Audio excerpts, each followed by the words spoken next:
What if I told you that Ferrari could have built the most dangerous car in recent years, just when Lewis Hamilton has decided to wear red? Because what was seen in the Bahrain tests was not simply a solid pre-season. It was something much more disturbing for the rest of the grid. More than 4,000 kilometers completed without serious failures. Consistent long simulations. Electrical deployment sustained until the end of the straight. And, most importantly, a balance that did not seem improvised. Ferrari did not come desperately testing parts. He arrived tuning, adjusting, perfecting. And when a team like Ferrari is not putting out fires but polishing details, that completely changes the picture. The SF-26 has shown something that has not always been common in Maranello in recent years. Stability in medium curves, controlled degradation and energy management that does not collapse in the last meters of the straight. That means one thing very clearly: the car has a base. And when there is a base, there is evolution. But this is where the story gets even more interesting. Because this isn't just the same old Ferrari trying to get back to the top. This is the first Ferrari designed from the beginning, thinking about maximizing a new stage. Thinking of a driver who has won 7 world championships. Thinking of someone who knows exactly what a championship car should feel like. Lewis Hamilton does not arrive in Australia to simply adapt. It comes after having understood in Bahrain where the SF-26 window is, how it behaves in long runs, how it delivers hybrid power, and what it needs to squeeze out of it in qualifying. And that, in the first race of the year, can make enormous differences. Ferrari has also not stood still. There is talk of specific adjustments to the floor, the diffuser, and more aggressive hybrid maps for Albert Park. It is not a finished car. It is a car in the attack phase. If we want to understand why there is talk of a monster approaching, we first have to go back to Bahrain. Because there we didn't just see a fast Ferrari. We saw something much more important, a solid Ferrari. For years, Maranello's big problem has not been building one-lap fast cars. The real Achilles heel always appeared when the kilometers were accumulated. High degradation, narrow operating windows, mechanical failures, or correlation problems between wind tunnel and track. But this time the scenario was different. The SF-26 completed more than 4,000 kilometers without major failures, a figure that not only speaks of reliability, but also of technical maturity in the integration of the new hybrid package and the mechanical architecture of the car. And when a car is born with reliability, development changes completely. It's no longer about survival. It's about optimizing. In the long runs carried out in Sakir, the SF-26 showed a stability that attracted attention. Especially in the second sector, the most technical of the circuit, where aerodynamic balance is key. There were no violent steering corrections or chronic oversteer at corner exit. This indicates that Ferrari did not sacrifice rear support to gain top speed, but rather achieved a much more refined compromise between load and efficiency. And here comes one of the most delicate points of the current regulation: energy management. In Bahrain, several teams showed clear signs of clipping on the long straights, losing power before the end of the stage. Ferrari, on the other hand, maintained the hybrid thrust for longer, without a dramatic drop in speed in the final meters. That's no coincidence. It means that the power unit, battery, recovery system, and control electronics are working as an efficient and well-calibrated ecosystem. And if we transfer that to Australia, the picture becomes even more interesting. Albert Park is not just a fast street circuit. It is a route where straight-line efficiency must coexist with braking stability and precision in quick direction changes. A car that has good traction, sustained deployment, and a stable aerodynamic base can make a difference in qualifying. But Ferrari has not limited itself to validating what it already had. After Bahrain, the team closed the test program focused on fine setup adjustments and tire behavior, not on solving structural problems. That means the car was already in a competitive window before thinking about Australia. And when a team arrives at the first race fine-tuning details instead of fixing errors, the internal message changes completely. The SF-26 doesn't seem like a fragile car that needs perfect conditions to perform. It seems like a demanding car, yes, but when it enters its optimal range it becomes an extremely precise tool. That difference is what separates a circumstantial candidate from a serious contender. Now, there is an element that multiplies all this: Lewis Hamilton. Because we are not talking about a driver who is discovering how Formula One works. We are talking about someone who knows how to read a car on long runs, who understands how to protect tires, and who can extract performance in qualifying when the balance is correct. If the SF-26 offers him a stable base, Hamilton won't have to fight the car. You'll have to exploit it. And that is exactly what Ferrari needed. A car that does not force the driver to improvise, but rather allows him to build pace lap after lap. Australia will be the first real test. There will be no unknown fuel loads or hidden test programs. It will be pure performance.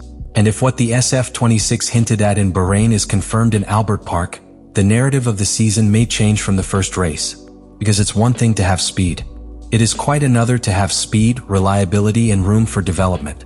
Because there is a huge difference between making a car that works in testing and making a car that has room to grow race by race. And everything indicates that Ferrari has built precisely that, an evolutionary platform. In Bahrain, it was not just about accumulating kilometers. It was about understanding the actual operating window of the car. The SF-26 stopped looking delicate and behaved like a demanding but stable car when it is in the correct range of downforce and tire temperature.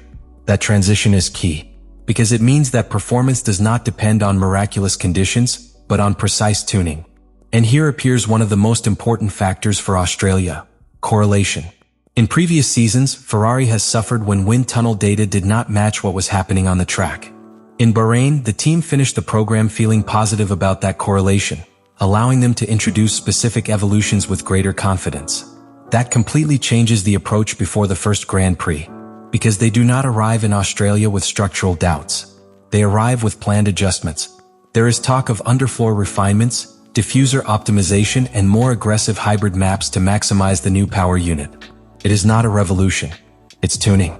And when a car is already energy efficient on a straight line and stable in medium corners, small refinements can translate into real tense.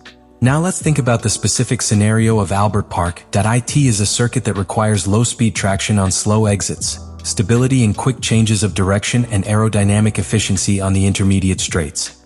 If the SF-26 maintains electrical deployment longer than its rivals, as it hinted at in Bahrain, it can better defend itself in DRS zones and attack without running out of power in the final meters.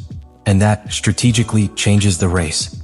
Because a car that does not die at the end of the straight allows for better management of overtaking, defense, and race pace. Allows you to control stop windows.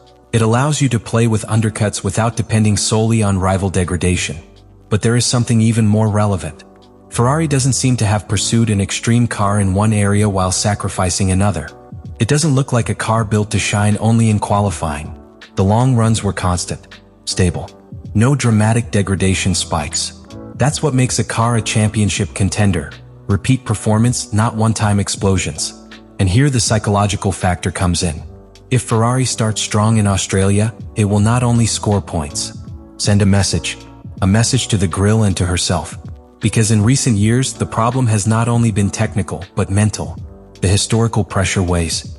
Strategic errors matter. Lost opportunities weigh heavily. But a strong start changes the team's internal narrative. Hamilton doesn't need a perfect car. You need a coherent car. One that responds the same turn after turn. One that does not radically change its behavior when the fuel goes down or when the tire enters its second phase of wear.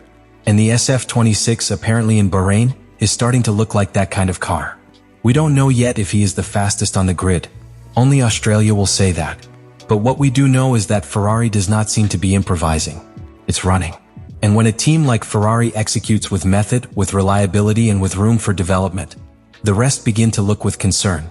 Because the most dangerous thing is not a fast car. It will be the moment when all of Bahrain's insinuations face reality. Because in tests there is always doubt. Hidden fuels. Conservative engine maps. Different programs. But in Albert Park there will be no masks. Stopwatch only. And if the SF-26 confirms what was hinted at in secure structural reliability, aerodynamic stability, and sustained hybrid deployment, then Ferrari will not be starting another season. It will be launching a declaration of intent from the first traffic light. But it can decide something much more important. You can decide if this Ferrari project is a promise or a real threat. Because what we have seen in Bahrain does not fit with the pattern of fragile illusion that so often accompanied Maranello in the past. There is solid mileage this time. There is stability. There is sustained energy efficiency. There is a car that does not seem improvised, but rather built with method and purpose. And when a historic team like Ferrari combines a solid technical base with operational confidence, history begins to change. Lewis Hamilton did not arrive to experience a smooth transition. He came to compete. And the SF-26, for the first time in a long time, appears to offer you a tool that needs no excuses. You don't need perfect conditions. It just needs execution. That's what makes this beginning something different. We are not talking about a car that depends on a specific circuit. We are talking about a car that has demonstrated consistency in long runs, stability in technical areas, and hybrid management that can make real strategic differences. If that basis is confirmed in Albert Park, Ferrari will not only score points. It will change the internal perception of the team and the external perception of the paddock. Let me know in the comments what you think about all this.